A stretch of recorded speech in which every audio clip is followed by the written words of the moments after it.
আসসালামু আলাইকুম। এই ঈদে আপনার জায়গা জমিনের কাগজপত্র ঠিক করার সর্বোচ্চ সুযোগ, এই সুযোগ হাতছাড়া করবেন না। যারা সম্পত্তির বন্টননামা দলিল আজও পর্যন্ত করতে পারেন নাই, তারা এই ঈদের সময় এই বন্টননামা দলিলটি রেডি করে আপনারা ছুটির শেষ অর্থাৎ অফিস যেদিন খোলা ওই দিনে আপনারা আপনাদের ওই বন্টননামা দলিলটি করে ফেলতে পারবেন।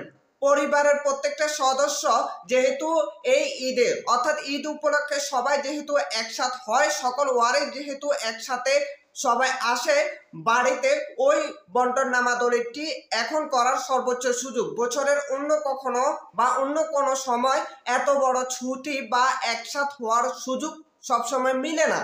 যেহেতু বর্তমানে বন্টননামা দলিল ছাড়া নামজারি হচ্ছে না, তাই আপনার ওই সম্পত্তিটি বন্টননামা দলিল করার এখনই সুযোগ। বা আপনার সম্পত্তিটির মধ্যে যদি কোনো বিরোধ থেকে থাকে, আপনার সম্পত্তিটির মধ্যে যদি কোনো আইল নিয়ে যদি কোনো মতপার্থক্য থাকে কারোর সাথে, বা আপনার ওই সম্পত্তিটির কাগজপত্র সবগুলো দেখে নেবেন একবার হলেও এই বন্দর ছুটিতে, অর্থাৎ এই 10 দিন বন্দর ছুটিতে আপনার জায়গা জমিনের যে ফাইলগুলো রয়েছে ওই ফাইলগুলো একটু ঘেঁটে দেখবেন যে আপনার ওই সম্পত্তিটির কোনো কাগজপত্র শর্ট আছে কিনা, আপনার ওই সম্পত্তিটির সকল খাজনা দেয়া আছে কিনা, আপনার ওই সম্পত্তিটির নামজারি করা আছে কিনা, বা আপনার ওই সম্পত্তিটির কোনো বায়া দলিলের শর্ট আছে কিনা।